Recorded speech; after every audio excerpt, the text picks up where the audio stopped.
चलिए भाई, तो let's start the discussion of the DPP. 30 questions आपको दिए थे मैंने, और अगर आपने सॉल्व नहीं किए हैं तो एक बार फिर भी सॉल्व कर लो इनको, बिकॉज इनऑर्गेनिक केमिस्ट्री में it is very important to gain momentum and speed. और वो तभी आएगी जब आप क्वेश्चंस को देखते समझेंगे इसमें क्या करना है। तो जितनी ज़्यादा प्रैक्टिस करेंगे उतनी आपको, क्योंकि रिलेटेड केसेस होते हैं। ऐसा नहीं है कि बिल्कुल ही नया क्वेश्चन फ्रेम होगा, ऐसा बहुत कम होता है। Most of the questions are inter related. तो अगर आपने सिमिलर क्वेश्चंस किए होंगे तो आप उन क्वेश्चंस को जो एग्जाम में आने वाले हैं बहुत जल्दी सॉल्व कर पाएंगे। That is where you will score better marks. ठीक है, देखिए first question, among the following pair of complexes in which case the delta O value is higher for the first one. अब देखिए डेल्टा ओ जो crystal field आपकी splitting है ऑक्टेड्रल की, किस पे डिपेंड करती है? नंबर ऑफ लिगेंड्स, वो तो फिक्स हो गया, ऑक्टेड्रल में 6 हो गए। स्ट्रॉन्ग फील्ड लिगेंड, मेटल की आइडेंटिटी और मेटल की ऑक्सीडेशन स्टेट। अब यहाँ पे जैसे कोबाल्ट 3 पॉजिटिव कोबाल्ट 3 पॉजिटिव, तो मेटल भी सेम है, ऑक्सीडेशन स्टेट भी सेम है, तो हम लिगेंड्स कंपेयर करेंगे। तो ये क्योंकि स्ट्रॉन्ग लिगेंड है तो सेकंड वाले का डेल्टा ओ बड़ा होगा, पर हमें पूछा है फर्स्ट वाले का बड़ा किस में है, तो पहला वाला ऑप्शन तो आपका आउट हो गया। सेकंड देखिए, पहले में कोबाल्ट 3 पॉजिटिव है, यहाँ भी cobalt 3 positive and this is a better ligand, तो अगले वाले में भी सेकंड की ही डेल्टा ओ की वैल्यू बड़ी होगी। थर्ड वाले में कोबाल्ट 2 पॉजिटिव है, यहाँ पर कोबाल्ट 3 पॉजिटिव है, तो देखो मेटल सेम है, लिगेंड सेम है, पर ऑक्सीडेशन स्टेट यहाँ पे ज़्यादा है, तो सेकंड वाले की बड़ी होगी। तो ये भी आंसर नहीं हो सकता, तो आंसर इज डी ऑप्शन, क्योंकि यहाँ पे लिगेंड सेम थे, ऑक्सीडेशन स्टेट भी सेम थी, पर नीचे वाला मेटल है। As you go down the group 3D से जैसे आप 4D में जाते हो, 4D से 5D में जाते हो, जो स्प्लिटिंग है crystal field splitting delta O, that keeps increasing. Second question, the degeneracy of d orbital is lost under. देखिए डीजेनरेसी तब लूज होती है जब आपके ये 5 डी ऑर्बिटल किसी तरह की फील्ड के अंदर आ जाते हैं। ठीक है, they start interacting with the field. अब वो स्ट्रॉन्ग फील्ड वाला लिगेंड हो या वीक फील्ड वाला लिगेंड हो, मिक्स्ड फील्ड हो या किलेटेड लिगेंड हो, whenever ligands are approaching the central metal atom or ion, है ना, जब भी सेंट्रल एटम और आयन को लिगेंड अप्रोच करना शुरू करते हैं तो उनके बीच में इंटरेक्शन की वजह से the degeneracy of d orbital is lost, कि 5 डी ऑर्बिटल जो सेम एनर्जी लेवल पे थे अब वो स्प्लिट कर जाते हैं। वो किस तरीके से स्प्लिट करेंगे दैट विल डिपेंड, कितने लिगेंड्स अप्रोच कर रहे हैं, 4 5 6 7 8, ठीक है, तो किस तरह का स्प्लिटिंग पैटर्न यहाँ पे आएगा। तो all of these cases will ensure के degeneracy is lost. Next question number 3 देखिए, aqueous solution of nickel 2 positive contains NiH262 2 positive and its magnetic moment is 2.83 Bohr magneton. तो अगर आप 2.83 बोहर मैग्नेटन को सॉल्व करके देखें तो ये कैसे आता है, √2 × 2 + 2, ये आपको 2.83 देता है। तो दैट मीन्स जो आपका अनपेयर्ड इलेक्ट्रॉन थे वो 2 थे। तो बेटा निकल 2 पॉजिटिव की जो कन्फिग्रेशन है वो क्या होती है आपकी, S0D8, और D8 में भरिए इलेक्ट्रॉन्स को।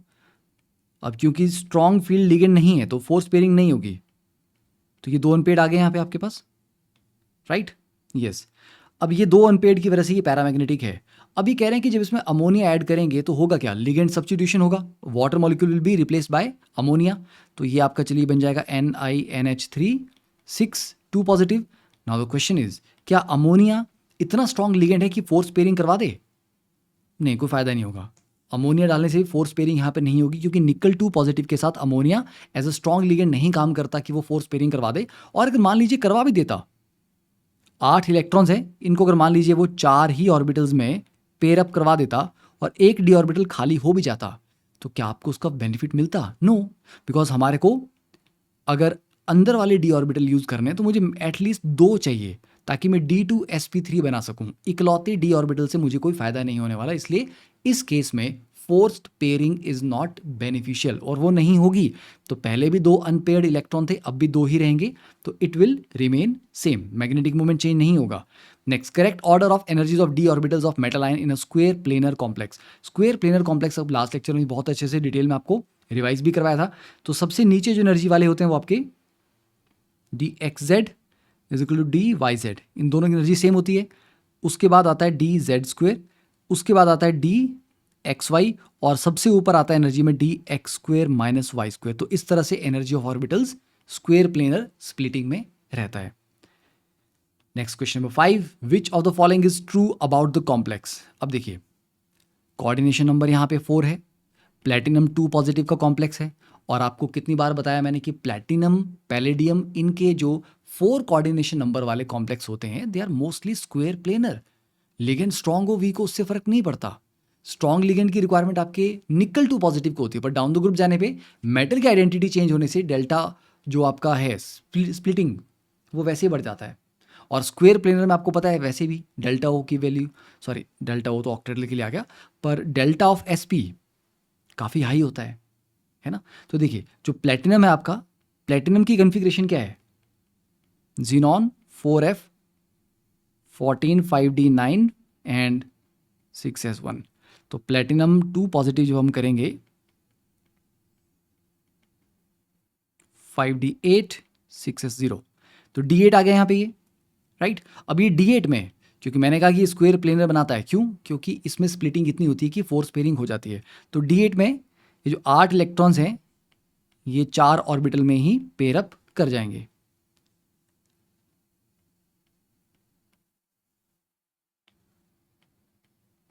ठीक है, ये फोर्स पेयरिंग होगी यहाँ पे, एक डी ऑर्बिटल आपका खाली हो गया, तो ये आपका 5d था, ये आपका 6s आ गया, ये 6p आ गया, और ये मिला के आपका dsp2 हाइब्रिडाइजेशन। ठीक है, तो ज्योमेट्रिकल आइसोमरिज्म होगा क्या, यस, कैसे होगा, देखिए प्लेटिनम है, दो आपके सेम है जैसे Cl, तो इनको आप ट्रांस में रख लीजिए, एक आपके पास वाटर है और एक आपके पास अमोनिया है, तो ये आपका ट्रांसफॉर्म हो गया। ठीक है, अगली बार दोनों क्लोरीन को सेम साइड पे रख लीजिए, ये आपकी सिस आइसोमर की फॉर्म हो जाएगी। तो यस, ज्योमेट्रिकल आइसोमरिज्म आराम से शो कर सकते हैं ये, तो पहला वाला ऑप्शन सही है। दूसरा पैरामैग्नेटिक है, नहीं, डायामैग्नेटिक है, क्योंकि सारे इलेक्ट्रॉन्स पेयर्ड है, तो this is diamagnetic in nature. ठीक है, ज्योमेट्री टेट्राहेड्रन है, नहीं, स्क्वायर प्लेनर है, और sp3 हाइब्रिडाइज है, no, it is dsp2 hybridize. Next question number 6, CFSE of cobalt CONS36Cl3। देखिए आपने पढ़ा भी है, याद भी है, कोबाल्ट 3 पॉजिटिव के साथ जब अमोनिया होता है वो स्ट्रॉन्ग लिगेंड की तरह काम करता है। तो कोबाल्ट 3 पॉजिटिव की कन्फिग्रेशन क्या है, 4s0 3d6, और 3d6 में अगर आपका अमोनिया स्ट्रॉन्ग लिगेंड की तरह बिहेव यहाँ पे कर रहा है, आप बोलोगे सर क्यों, क्योंकि बेटा कोबाल्ट के ऊपर 3 पॉजिटिव चार्ज है, अगर कोबाल्ट 2 पॉजिटिव होता तो स्ट्रॉन्ग लिगेंड की तरह बिहेव नहीं करता, क्योंकि मेटल की ऑक्सीडेशन स्टेट जैसे बढ़ती जाती है वैसे ही डेल्टा ओ की वैल्यू बढ़ती जाएगी। तो यहाँ पे अमोनिया 6 इलेक्ट्रॉन्स को पेयर अप करवा देगा। ठीक है, पेयर अप हो गया ये 3d 4s 4p, तो बस अब आपका d2sp3 बन जाएगा बड़े आराम से।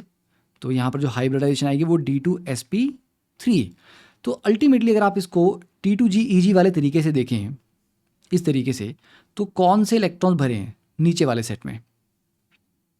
ठीक है, ये आपका EG था, ये आपका T2G था।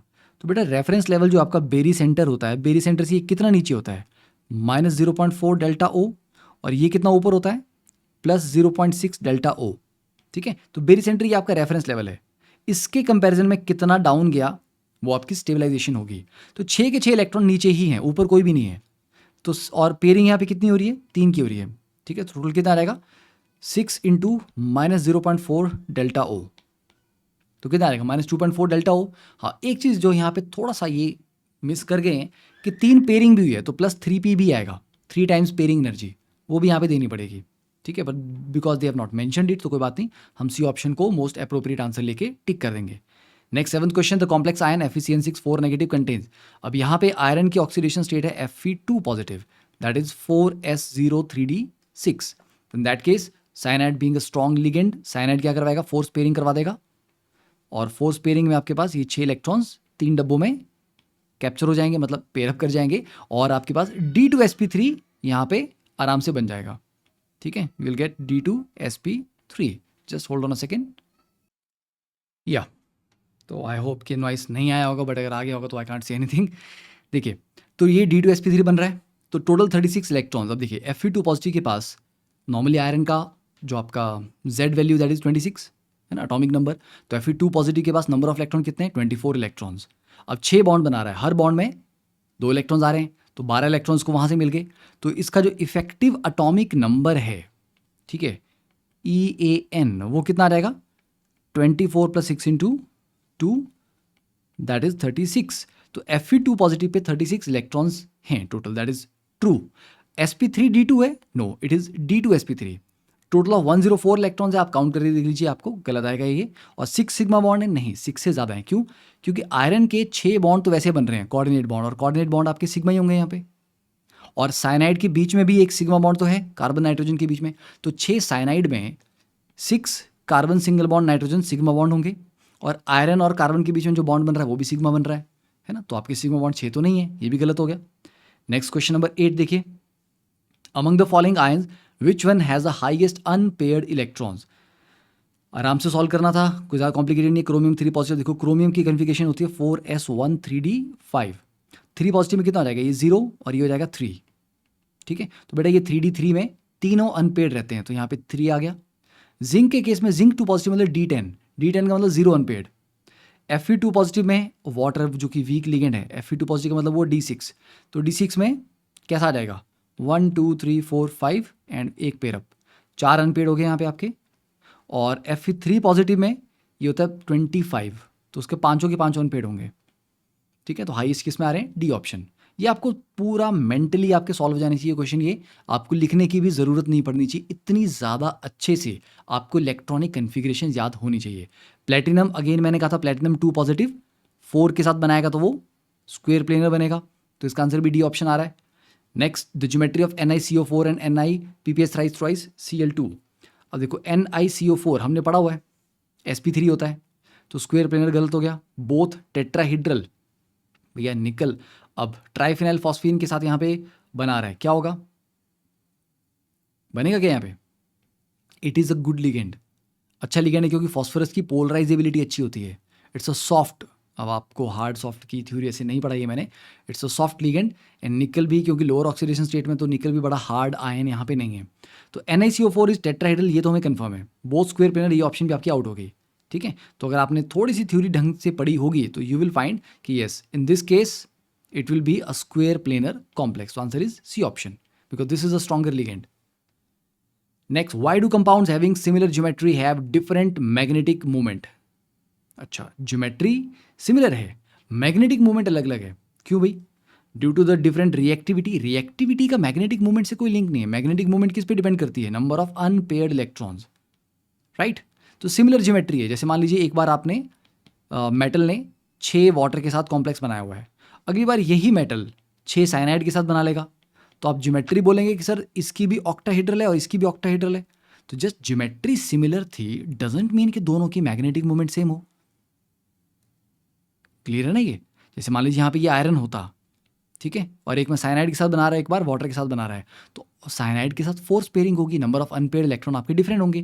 तो it is all because of कि वीक लिगेंड है या स्ट्रॉन्ग लिगेंड है, फोर्स पेयरिंग करवा रहा है कि नहीं करवा रहा है। So number of unpaired electrons will change and accordingly magnetic movement की वैल्यू भी चेंज करेगी।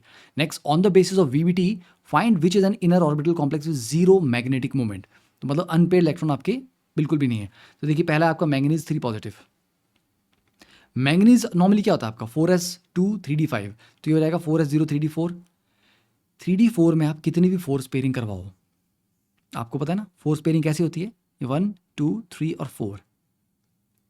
ऐसा मत बोल देना सर 4 इलेक्ट्रॉन थे आपने 2 पेयर क्यों नहीं बनाए, क्योंकि बेचा ये EG और T2G में ब्रेक करेगा ना। ये T2G में जब आप 4 इलेक्ट्रॉन भरोगे तो वैसे ही भरे जाएंगे फोर्स पेयरिंग में, तो 2 अनपेड यहाँ पर भी रह जाएंगे, तो यहाँ पे n की वैल्यू 2 आ जाएगी। कोबाल्ट 3 पॉजिटिव की अगर हम बात करें तो अभी आपने पढ़ा था सारे पेयर अप हो जाते हैं, तो n आपका यहाँ पे 0 आ जाता है। ठीक है, और तो बस हो गया, ये अभी तो पढ़ा आपने D2sp3 होता है ये इनर ऑर्बिटल कॉम्प्लेक्स भी, और मैग्नेटिक मूवमेंट भी 0 है इसका, आगे सॉल्व करने की जरूरत ही नहीं है।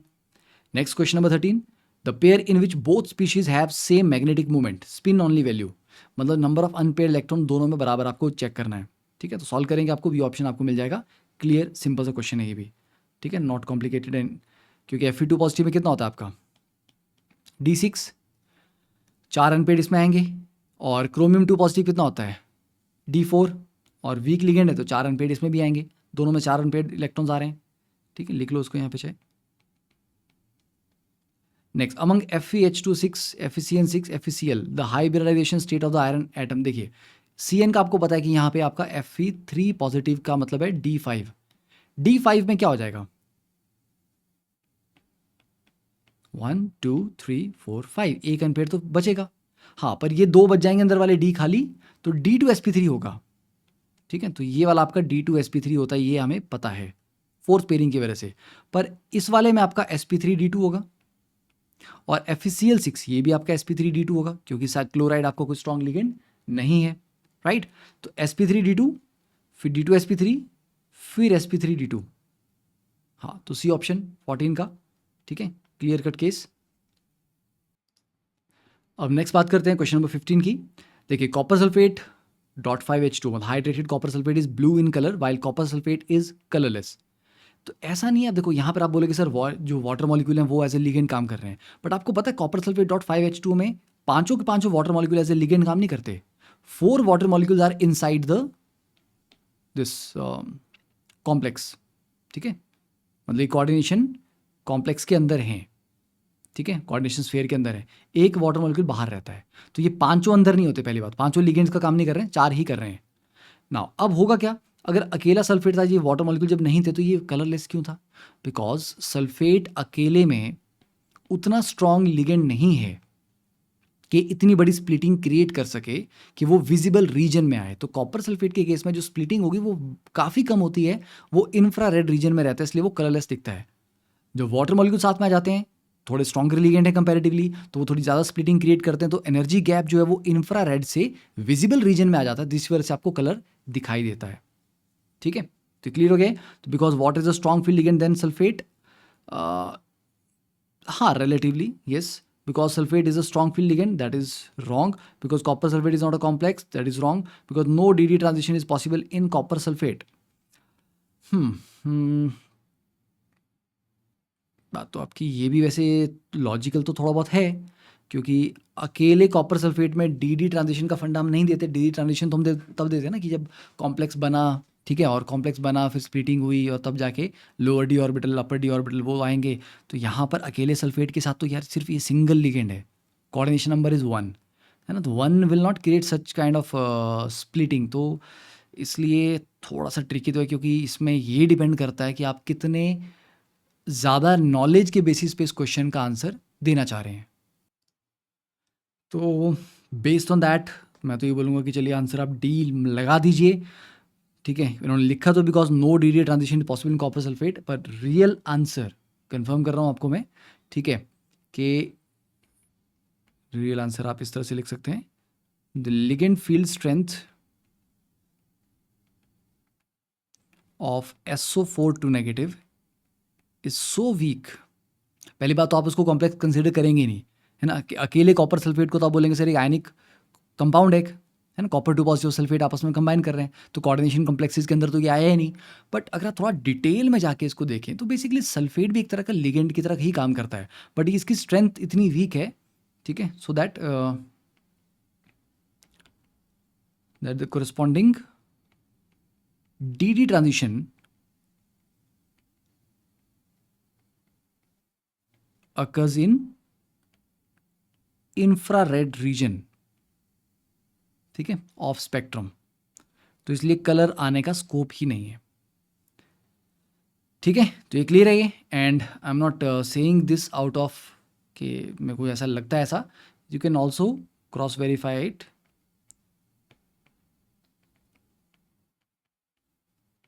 ठीक है, ए के दास वॉल्यूम 4 पेज 78, क्लियर है ये। चलिए, पर अगर एनसीईआरटी के नॉलेज की बेसिस पे देखें तो बच्चे ने इतनी डिटेल नहीं पढ़ी होती है, तो हम ये बोल देंगे कि भैया डी ट्रांजिशन नहीं हुई क्योंकि कोई स्प्लिटिंग नहीं हुई, क्योंकि कॉम्प्लेक्स ही अभी तक नहीं बने थे, ऐसा बोल सकते हैं।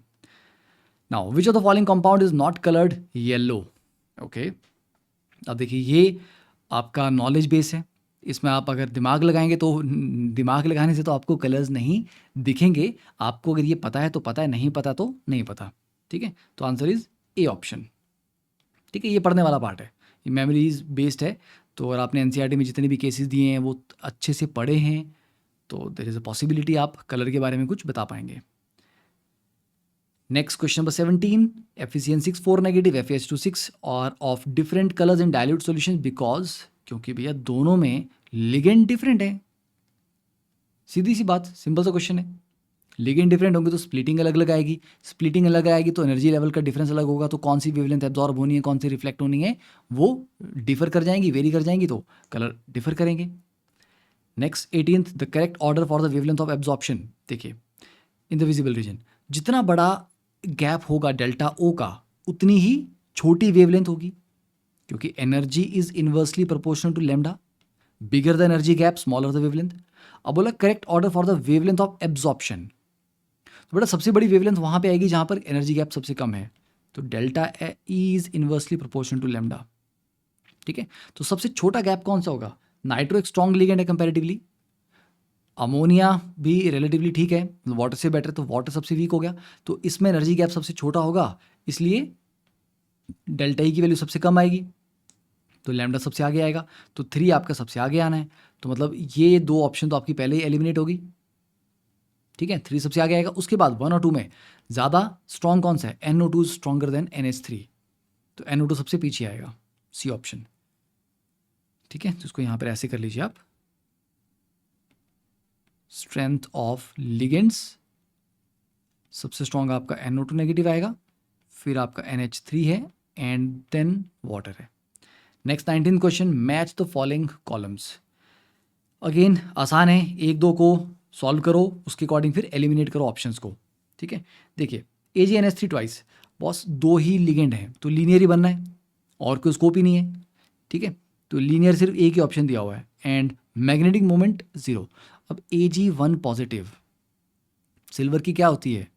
S1D10, तो 1 पॉजिटिव में कितना हो जाएगा? D10, तो जब कोई D में अनपेड इलेक्ट्रॉन बचा ही नहीं है, तो A का 2 दैट इज ट्रू, तो A का 2 आएगा, ये ऑप्शन आउट हो गया आपका, ये ऑप्शन आउट हो गया, ये ऑप्शन भी आउट हो गया, A का 5, एक ही ऑप्शन है, तो पहले क्वेश्चन को सॉल्व करने से पूरा क्वेश्चन सॉल्व हो गया। Next NiCl2p C2H5 twice C6H5, अच्छा ओके, मतलब बेसिकली ये कुछ नहीं, ये Pr3 है, फॉस्फोरस के साथ 3 अल्काइल ग्रुप लगे हुए हैं, एक लगा हुआ है C2H5, एक और लगा है C2H5, और एक लगा है PH। ठीक है, तो ये बना Pr3, और इस Pr3 के 2 यूनिट्स लगे हैं ये। ठीक है, तो निकल के साथ 2 क्लोराइड लगे हैं और 2 ये Pr3 लगे हुए हैं। It exhibits temperature dependent magnetic behaviour. तो ये Pr3 आपका पता है आपको किस तरह का लिगेंड होता है? पाई एक्सेप्टर है, पाई डोनर है, थोड़ा सोचना इसके बारे में, इसको नेक्स्ट लेक्चर में इसके बारे में भी बात करेंगे हम, कि लिगेंड्स कौन से पाई एक्सेप्टर हैं, कौन से पाई डोनर हैं, एंड उससे क्या फ़र्क पड़ता है। ठीक है, देखिए, तो it exhibits temperature dependent magnetic behaviour, मतलब जो मैग्नेटिक मूवमेंट है कि वो पैरामैग्नेटिक रहेगा, डायमैग्नेटिक रहेगा, वो टेम्परेचर के साथ चेंज हो रहा है, मतलब पेयरिंग होगी नहीं होगी, वो टेम्परेचर के साथ चेंज हो जा रही है। ठीक है, फाइन, ऐसा नहीं है कि नहीं होता है, होता है टेम्परेचर के साथ, कभी कभी मैग्नेटिक बिहेवियर वेरी करता है। तो coordination geometries of nickel 2 positive in the paramagnetic and the diamagnetic states are respectively. अब बहुत सीधी सी बात है, यहाँ पे निकल आपका 2 पॉजिटिव में है और वो D8 है, तो D8 में अगर फोर्स पेयरिंग आपने करवा ली तो वो डाया हो जाएगा। ठीक है, तो पैरामैग्नेटिक कब रहेगा? वो जब फोर्स पेयरिंग नहीं हो रही है। ठीक है, और जब फोर्स पेयरिंग हो रही है तो वो DsP2 बनता है। तो जब भी वो डायामैग्नेटिक होगा वो स्क्वायर प्लेनर होगा, और पैरामैग्नेटिक में फोर्स पेयरिंग नहीं होगी तो अंदर का D अवेलेबल नहीं होगा, तो sp3 होगा। तो पैरामैग्नेटिक के केस में वो sp3 ही बनेगा, और डायमैग्नेटिक के केस में वो DsP2 बनेगा। तो रिस्पेक्टिवली बोला हुआ है, तो पहला टेट्राहेड्रल फिर स्क्वायर प्लेनर, सी ऑप्शन। तो क्वेश्चन स्टेटमेंट स्टार्टिंग में ऐसा लगा था कि शायद कुछ खतरनाक चीज़ पूछ ली है, बट ऐसा नहीं था, बस आपको थोड़ा सा परेशान करने के लिए, कंफ्यूज करने के लिए पूछा था। Next 21, the crystal field stabilization energy is the highest for. अब देखो CFSE हाईएस्ट तभी होगी जब आपका डेल्टा O बड़ा होगा, तो डेल्टा O यहाँ पे सबसे बड़ा किसके लिए आएगा? ये 4 लिगेंड्स हैं, ये भी 4 हैं, ये भी 4 हैं, इसके पास 6 हैं, और ऊपर से लिगेंड भी स्ट्रॉन्गर है ना, तो ऑब्वियसली बात है सबसे ज़्यादा स्टेबलाइजेशन आपको ऑक्टाहेड्रल में ही मिलेगी टेट्राहेड्रल के कंपैरिजन में। Then which of the following, अच्छा अब आपके दिमाग में ये भी आया होगा कि सर ऐसा भी ज़रूरी नहीं है, स्क्वायर प्लेनर भी तो हो सकते थे, स्क्वायर प्लेनर में भी डेल्टा काफ़ी बड़ा होता है। हाँ, बट इनमें जो एग्जाम्पल दिए हुए हैं वो स्क्वायर प्लेनर वाले केसेस भी नहीं हैं, वो टेट्राहेड्रल वाले ही केसेस हैं।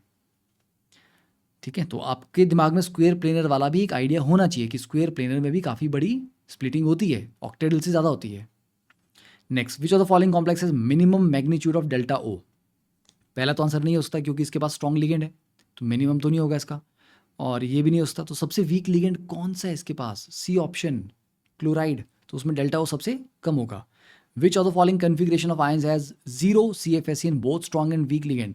देखिए भैया, अगर D10 है, ठीक है, D10 है, तो उसका मतलब क्या हुआ कि जितने नीचे हैं, 6 नीचे हैं, 4 ऊपर हैं, तो 4 × +0.6 डेल्टा O कर लो, और 6 इंटू माइनस 0.4 डेल्टा ओ कर लो, मिला के कितना आ रहा है, ये आएगा प्लस 2.4 डेल्टा ओ, ये आएगा माइनस 2.4 डेल्टा ओ, तो नेट क्या हो जाएगा 0।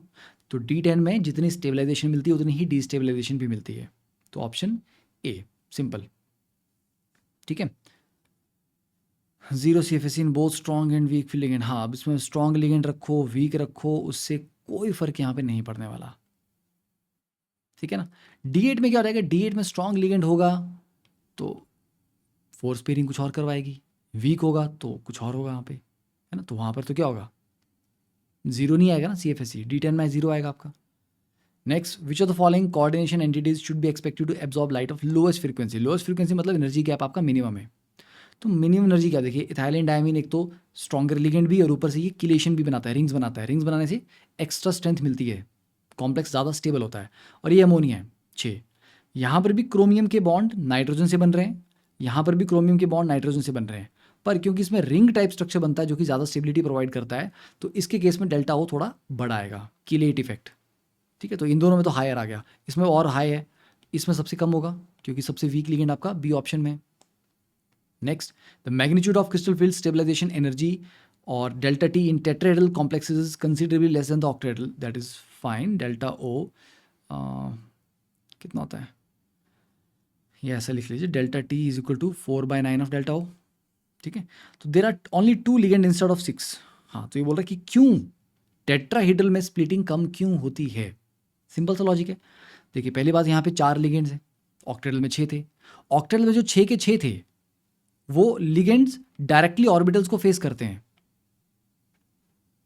राइट। dx² - y² और dz² डायरेक्टली उनको फेस कर रहा है। टेट्राहेड्रल में क्या होता है, टेट्राहेड्रल में ऑर्बिटल आपका इधर है, लिगेंड यहाँ से आ रहा है इन बिटवीन द एक्सिस, तो there are only 4 ligand instead of 6, so that ligand field is only 2/3 the size, hence the delta T is only 2/3 the size. ठीक है, ए ऑप्शन ये भी सही है। The direction of the orbitals does not coincide with the direction of ligand. Yes, tetrahedral में जो orbital है वहां से लिगेंड अप्रोच नहीं कर रहा, यहां से कर रहा है, तो वो डायरेक्टली फेस टू फेस नहीं है, तो दोनों ऑप्शन करेक्ट हैं इसकी। विच of the following pair is not correctly matched. Absorption peak for CrNH3 3 positive is okay 21। अब ये याद कौन करने बैठेगा, करेक्टली मैच्ड। अच्छा, effective atomic number of platinum in PTCl6, तो प्लेटिनम आपका कितना रहता है 78, तो प्लेटिनम 2 पॉजिटिव कितना हो जाएगा 76, 76 में 6 बॉन्ड है, मतलब 12 ऐड कर दो तो 88 और 2, अच्छा बॉस ये तो सॉरी 88 बन जाएगा, 84 तो नहीं होगा, है ना। नॉट करेक्टली मैच, तो यहीं से आपका सॉल्व हो गया। पहले वाले का हमें नहीं पता कि क्या एग्जैक्टली वैल्यू आती है, हम वैल्यू थोड़ा ना याद करके चलेंगे, पर हमें इतना पता है यहाँ पर प्लेटिनम 2 पॉजिटिव का मतलब है 76 इलेक्ट्रॉन्स, उसमें 12 ऐड कर दो तो आपका 88 बन जाएगा। तो इफेक्टिव एटॉमिक नंबर यहाँ पर जो आना था वो आना था 78 - 2, 2 इलेक्ट्रॉन निकाल दिया अपनी प्लेटिनम 2 पॉजिटिव के, और 6 × 2 मतलब 88, बस सॉल्व हो गया यहीं से। नेक्स्ट देखिए, अब ये 2020 के क्वेश्चन हैं। Consider that a D6 metal ion forms a complex with aqua ligands. अच्छा, मेटल 2 पॉजिटिव और D6 है, ठीक है, जैसे Fe2 पॉजिटिव आप ले सकते हो, Fe2 पॉजिटिव में वो D6 होता है। Forms a complex with aqua ligands and the spin only magnetic moment of the complex is 4.90।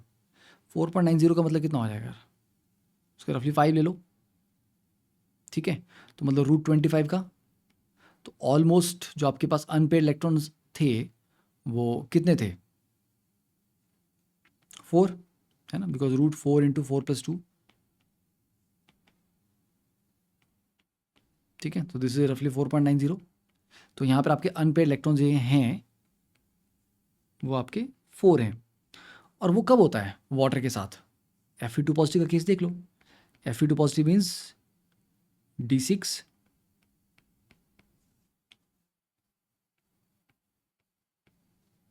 देखिए 4 अनपेड इलेक्ट्रॉन्स आपके पास आ गए। अब ठीक है, the geometry and the crystal field stabilization energy of the complex is. अच्छा, अब चलो इसको CFSE के अकॉर्डिंग करें हम, तो T2G को नीचे लिख लीजिए और EG को ऊपर लिख लीजिए एंड करवा दीजिए। अब यहाँ पे 1 2 3 4 5 6, तो ये 4 नीचे हैं, तो 4 × -0.5 नीचे कितना था 4, हाँ, डेल्टा ओ, और ये 2 ऊपर हैं, plus 2 into plus 0.6 delta O, ठीक है। ये 16 आ गया, ये 12 आ गया, सिंपल, तो -0.2, ठीक है। तो geometry and the crystal field, geometry कैसी आएगी आपकी, aqua ligands and spin only magnetic moment is 4.9, ABCA geometry is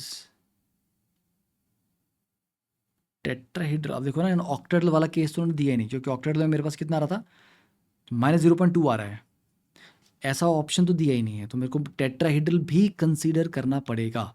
अगर मैं टेट्राहेड्रल कंसीडर करता हूँ तो क्या होगा, अब ये उल्टा हो जाएगा, ठीक है, ई नीचे आ जाएगा, T2 ऊपर चला जाएगा। अब करो इसमें 6 इलेक्ट्रॉन्स, 1 2 3 4 5 6, अब नीचे 3 आ गए, तो 3 इंटू -0.6 डेल्टा ओ प्लस 3 ऊपर है, 3 इंटू प्लस 0.4 डेल्टा ओ, तो ये -1.8 आ गया, प्लस 1.2 आ गया, -0.6 आ गया है, ठीक है। और एक पेयरिंग लगेगी, geometry,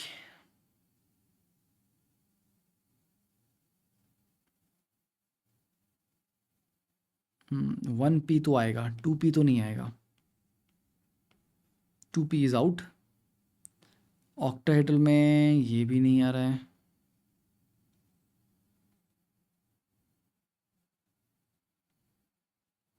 but there is one big error, एक चीज़ तो यहाँ पे कुछ गड़बड़ लग रही है, तो उसके अकॉर्डिंग क्या किया जाए। तो चलो अब इसकी अगर हम निकालेंगे CFSC, तो लिख लो इसको फिर, 3 नीचे हैं तो 3 इंटू 2 हैं, तो ये आ जाएगा -0.6 delta T plus 3 into plus 0.4 delta T, तो -0.6 डेल्टा T प्लस P आएगा। सारी ऑप्शन गलत हैं, यहाँ पे P आना है तब जाके सही होगा, डी ऑप्शन, ठीक है। तो कुछ गड़बड़ थी, या यहाँ पर इनको 0.6 प्लस 1p लिखना था, ठीक है। अब आई डोंट नो कि क्या इन्होंने गड़बड़ किया, कहाँ पे किया, बट मे बी यहाँ पर भी हो सकता है कि जो टाइपिंग मिस्टेक रही हो, कि ओरिजिनल जो क्वेश्चन है वो सही हो, यहाँ पर टाइपिंग में गलती होगी हो। देखिए next 28, the D electron configuration of this complex of ruthenium and iron respectively R D electronic configuration. अब देखिए क्योंकि लोअर मेंबर है ये, तो यहाँ पे काफ़ी ज़्यादा स्प्लिटिंग होती है, और इथाइलिन डायमीन एक स्ट्रॉन्गर लिगेंड भी है, तो यहाँ पे फोर्स पेयरिंग होने का भी पूरा पूरा स्कोप है, ठीक है। तो इसलिए इस केस में अगर हम फोर्स पेयरिंग का एग्जांपल लेते हैं, तो पहले आपको इनकी कन्फिग्रेशन का पता होना चाहिए। तो ruthenium belongs to 4D series, ठीक है, और ये D6 में आता है रुथेनियम, अगर 2 पॉजिटिव आप लेते हैं, this 2 positive is 5s0 4D6, तो D6 में है।